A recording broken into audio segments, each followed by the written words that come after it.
एक घटिया सा 2 कौड़ी का प्रोग्राम आता है बिग बॉस। उस प्रोग्राम के अंदर किसी एजेंडे के तहत ब्राह्मण लड़कियों को दिखाया गया है और कश्मीर के मुसलमान लड़कों को एक ऐसी अवस्था में दिखाया गया है जो सार्वजनिक तौर पे आप उस प्रोग्राम में देख सकते हैं, लेकिन मैं नहीं कह सकता। किसी एजेंडे के तहत जो काम बॉलीवुड ने शुरू किया था, जिस एजेंडे के तहत गुलशन कुमार की हत्या हुई थी,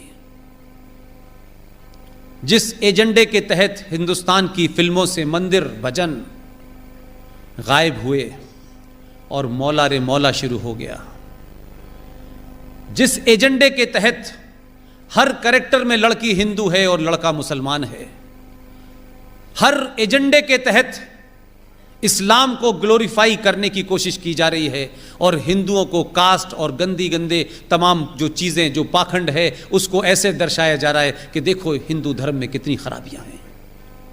उसी एजेंडे के तहत देश जागृत हुआ है और लोगों ने कंप्लेन करना शुरू कर दी है। एक घटिया सा 2 कौड़ी का प्रोग्राम आता है बिग बॉस। उस प्रोग्राम के अंदर किसी एजेंडे के तहत ब्राह्मण लड़कियों को दिखाया गया है और कश्मीर के मुसलमान लड़कों को एक ऐसी अवस्था में दिखाया गया है जो सार्वजनिक तौर पे आप उस प्रोग्राम में देख सकते हैं, लेकिन मैं नहीं कह सकता। एक एजेंडे के तहत यह किया जा रहा है ताकि इस देश के सनातन संस्कृति की भोली भाली लड़कियों को पहले बॉलीवुड के नाम पर खेल किया गया और अब ये बिग बॉस नाम के टाइप के प्रोग्राम जो चलते हैं बाजारू, उसके तहत किया जा रहा है। मैं ये नहीं कहता कि कोई प्रोग्राम आपकी संस्कृति को कमजोर कर देगा, लेकिन इस पे आपका रिएक्शन आना चाहिए, क्योंकि कुछ लोगों ने यह मान लिया है कि धीरे धीरे धीरे धीरे वो सब करो जिससे कुछ चीजें ग्लोरीफाइड लगें और उनको चलते रहना चाहिए। फिल्मों का एजेंडा मैंने खूब देखा है। एक साहब अथीस्ट हैं, कहते हैं मैं धर्म को नहीं मानता, लेकिन उन्होंने जितनी कहानियां लिखी हैं उस कहानियों का सबसे बड़ा कैरेक्टर है अमिताभ बच्चन। वो खुद अथीस्ट हैं, लेकिन उनकी कहानी में अमिताभ बच्चन मंदिर में जाके कहता है कि तुम खुश तो बहुत हुए होगे, आज तुम्हारी मैं देहरी पे माथा टेकने आया हूं। लेकिन वही अमिताभ बच्चन की हर स्टोरी में या तो वो 786 का बिल्ला होता है जिसे गोली लग के निकल जाती है। जितने भी कैरेक्टर हिंदुओं के नाम से हैं, उन कैरेक्टर में या तो वो हिंदू चोर दिखाया गया है, या दोगला दिखाया गया है, या वो मक्कार दिखाया गया है। और जितने भी नाम मुसलमान हैं, उन नामों के अंदर इतनी इज्जत और इतनी शालीनता दिखाई गई है कि उससे ज्यादा शालीनता कहीं मिलती नहीं है। हर कैरेक्टर के अंदर उसको एक ईमानदार मुसलमान दिखाया गया है। हर कैरेक्टर के अंदर एक खास सोच को बड़ा किया गया है। और मैं नहीं कह रहा, आप सब लोगों ने अमिताभ बच्चन की फिल्में देखी हैं।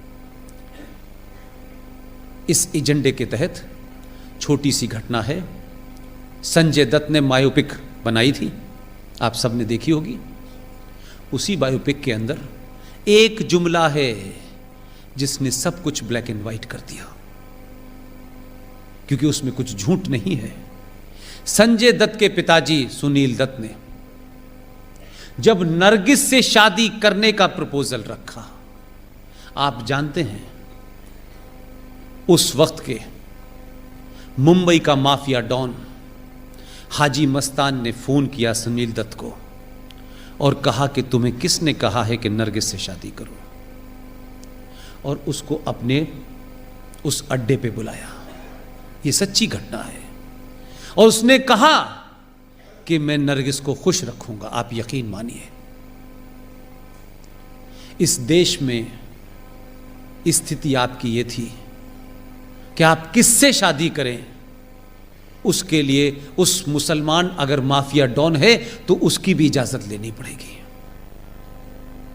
और ली, पूरी जिंदगी उसने ईमानदारी से निभाया, लेकिन उसके लिए एक माफिया डॉन की परमिशन जरूरी थी। लेकिन आपकी लड़कियों को इसलिए वर्गलाया जा सकता है इसलिए वो इजीली टारगेट हो जाती हैं कि हमारे घर में हमारी माएं, एक एवरेज मां की बात कर रहा हूं, हमारी माएं चमत्कार की खोज में ऐसे ऐसे बाबाओं के यहां चली जाती हैं कि एक बाबा हैं, वो कहते हैं समोसा खाया था, तो वो कहती नहीं, तो उसे चटनी से खाया था, तो उसने कहा खाया था, तो चटनी कौन सी थी, कि लाल रंग की थी, नहीं हरे रंग की थी, तो लाल रंग की खाना सब ठीक हो जाएगा। ऐसे बाबा बहुत घूम रहे हैं। और भारतीय महिलाएं ये कब से चमत्कार में पड़ने लगी। कोई रहीम साहब के घर जा रहा है, ये अलग अलग बाबाओं ने जो दुकानें चला रखी हैं, इसमें सबसे ज्यादा भारतीय नारी क्यों जा रही है भाई? उसका घर संपन्न है, उसके घर में सब कुछ मौजूद है, क्या ऐसी बात है कि वो चमत्कार के चक्कर में अपने बच्चों और बच्चियों को छोड़ करके इन बाबाओं के भुलावे में आ रही है? और वो बाबा क्या क्या करते हैं वो बाद में पता चलता है। आप सनातन संस्कृति की हैं, आप उस वंशज की हैं जिन्होंने जौहर किया है, आप उनकी वंशज हैं जो दुर्गा बन के जिन्होंने अपने दुश्मनों का सर्वनाश किया है। आप लोग अपनी उन लड़कियों से जिन्होंने हाई स्कूल कर लिया है, जिनके अंदर समाज के बदलाव हो रहे हैं, जिनके शरीर में एक नेचुरल बदलाव हो रहे हैं, आपकी वो बेटी भी इसी समाज में रहती है, उसके अंदर भी अजीब अजीब इच्छाएं जो होंगी वो आएंगी।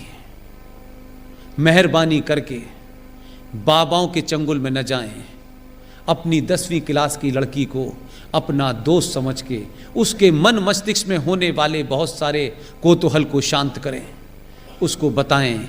दोस्त बन के रहेंगी तो वह अपने मन की बहुत बातें आपसे करेगी। अगर आप सिर्फ मां बन के रहेंगी तो अपनी बात नहीं बताएगी। और इस शहर में बहुत सारे शिकारी घूम रहे हैं जो कलेवा पहन करके लड़कियों के स्कूल के बाहर घूमते हैं और उनको अपने चुंगल में फंसाते हैं।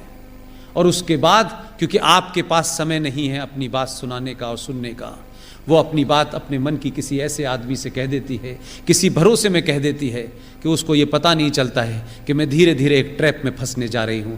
और जब तक उसे ध्यान आता है तब तक जिंदगी बर्बाद हो चुकी होती है। आप तमाम माएँ बहनें अपने उन बच्चों के साथ बैठें, उनसे बात करें।